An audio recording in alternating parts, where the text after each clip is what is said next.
Why don't you kill him now and take it? Wait a second. Spoilers ahead for The Mandalorian, by the way. Why didn't bo-katan take the Darksaber from Din Djarin? No, it belongs to her. She can't take it. It must be won in battle. But she took it from Sabine. I accept this sword for my sister, for my clan, and for all of Mandalore. Hey guys, what's going on? Well, a lot of people have been asking this question. The Darksaber is an incredibly important artifact for the Mandalorian people, and whoever wields it has the right to claim the Mandalorian throne. And how someone acquires it is even more important than the actual Darksaber itself. The Darksaber doesn't have power. The story does. Without that blade, she's a pretender to the throne. And we saw an example of this in the Season 2 finale of The Mandalorian when bo-katan didn't take the Darksaber from Din Djarin. He's right. But the real question is, why didn't she? Well, in today's video, we're going to be going over exactly why she didn't take it. But before we get started, be sure to subscribe for more Star Wars content. Now, let's get into today's video. So, for those who don't know, the Darksaber was a lightsaber that was constructed by the first ever Mandalorian Jedi, Tar Vizsla, and it was constructed during the days of the Old Republic. It was unique in its design as it had a more black and metallic blade as compared to the traditional white energy blade that, we typically see in lightsabers.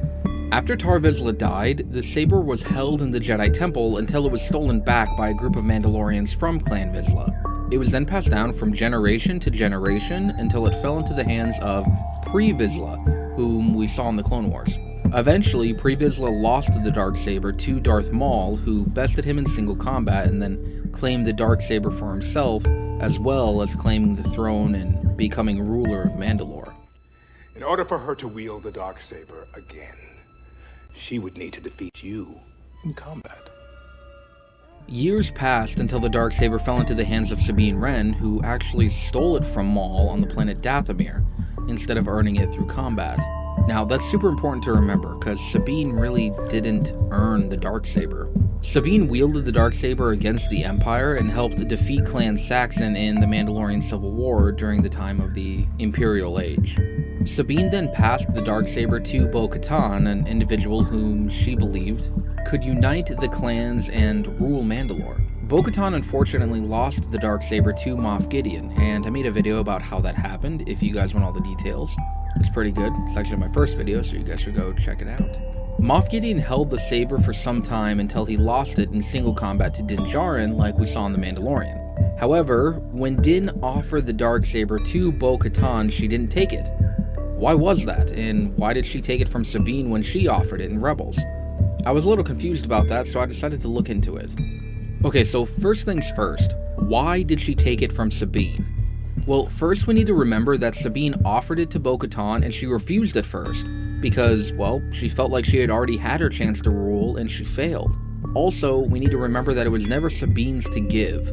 Sabine never defeated Maul in combat and actually stole the Darksaber from him, therefore she never claimed it as her own, just like her mother Ursa Wren told her.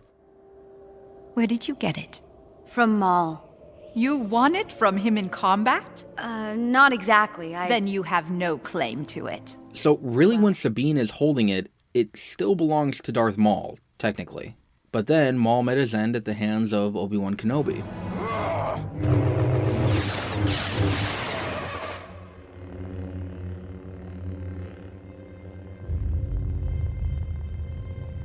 Also, when bo-katan helped destroy the Duchess, a weapon made specifically to kill Mandalorians in their Beskar armor, she proved herself a leader and was already well respected by most of the clans in Mandalore. So when Sabine held out the Darksaber to her for the second time, bo-katan took it, because she had already proven herself a warrior by saving Mandalore from the Duchess. She was already considered the rightful ruler of Mandalore, and Darth Maul, the person whom she would have had to kill or defeat in combat in order to, claim the Darksaber for herself, was dead. So really, there was no other person to claim it. Bo took it and used it to unite the clans and rule Mandalore. However, she then lost it to Moff Gideon and the saber became his. This is why she was so determined to have Moff Gideon surrender to her. She lost it, and the only way she could get it back was to redeem herself by defeating the man who defeated her. Only then could she take back the Darksaber and take back Mandalore. Now, fast forward to what we saw in The Mandalorian. Din Djarin fought and defeated Moff Gideon in single combat.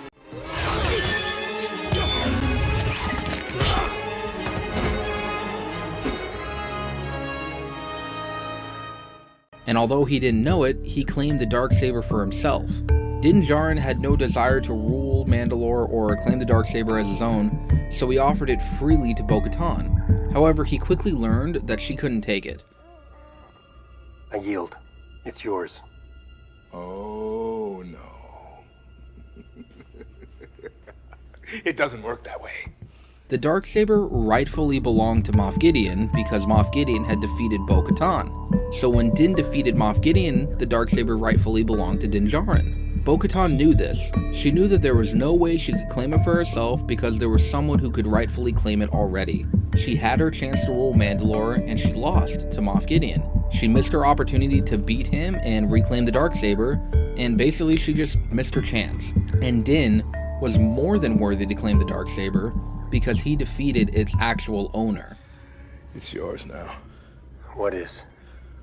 The Darksaber. It belongs to you.